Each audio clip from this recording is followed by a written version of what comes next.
Après la liquidation de la société de transport du Cap-Vert en 1998, l'État devait s'acquitter d'une dette de 24 milliards aux employés de la structure. Des négociations ont permis de réduire cette somme à 14 milliards et le gouvernement du président Wade avait payé une avance de 5 milliards en 2009. Mais depuis lors, le restant dû tarde à venir. Donc il reste 9 milliards que l'État nous doit. Et c'est pour cette raison que nous marchons aujourd'hui pour réclamer cet argent. Il est bon de souligner que nous ne sommes pas à notre première marche. Nous ne sommes pas non plus à notre première manifestation. Mais c'est suite au mépris que l'État nous manifeste que nous sommes obligés maintenant non seulement de changer de dispositif, mais de monter la revendication d'un cran.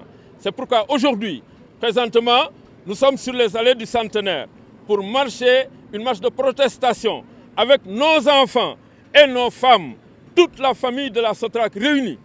Ainsi, plus de 300 personnes étaient présentes pour cette marche, allant de la place de l'Obélisque au rond-point RTS.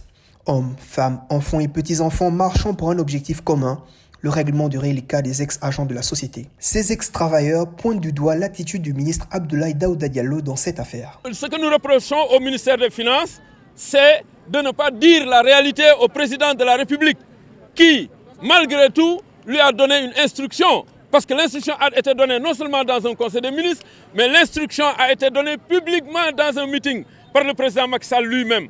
Si aujourd'hui cette instruction n'est pas respectée, c'est le président Macky Sall que nous devons interpeller. Parce qu'il a déjà donné l'instruction. Et partout où il a donné l'instruction et que cette instruction ne soit pas respectée, il est revenu réprimer. Un recensement effectué en 2018 révèle que ces ex-agents sont au nombre de 2196. Leurs nombreuses revendications n'ayant pas abouti, ils affirment tirer le diable par la queue. On en a besoin, nous sommes très fatigués en ce moment et on n'a pas de quoi subvenir à nos besoins. Les pensions, les maigres pensions que nous recevons ne peuvent pas régler nos problèmes. Mais nous affectent bien sûr. Nous avons perdu nos familles, nos enfants. La famille était disloquée. Il y en a qui n'ont plus de femmes, il y a beaucoup qui sont décédés. Nos enfants ne sont plus à l'école. C'est ce qui logeaient en location, ils ont été délogés. Mais ça nous affecte. Et puis pendant presque 20 ans que nous sommes là, 20 ans que nous vivons cette situation. Pour pallier cette situation, leur seul message à l'endroit des autorités est clair. Nous ne commandons pas, mais c'est un droit qu'on nous donne nos 9 milliards, qu'on puisse réparer certaines choses parce que les gens, certains sont endettés, les familles sont disloquées. Bon, peut-être avec cela, on pourra réparer. Ce mutisme étatique ne les décourage pas pour autant. Venus avec des membres de leur famille, ces ex-employés de la Sotrac assurent que le flambeau de ce combat sera porté par les plus jeunes tant qu'ils n'auront pas obtenu gain de cause. Ils nous méprisent, mais ce n'est pas la peine de nous mépriser parce que nous sommes des vieux. Le plus jeune parmi nous, il a 60 ans aujourd'hui. Et voici, vous avez vu, nous sommes là avec nos familles. Les enfants sont là, les femmes sont là.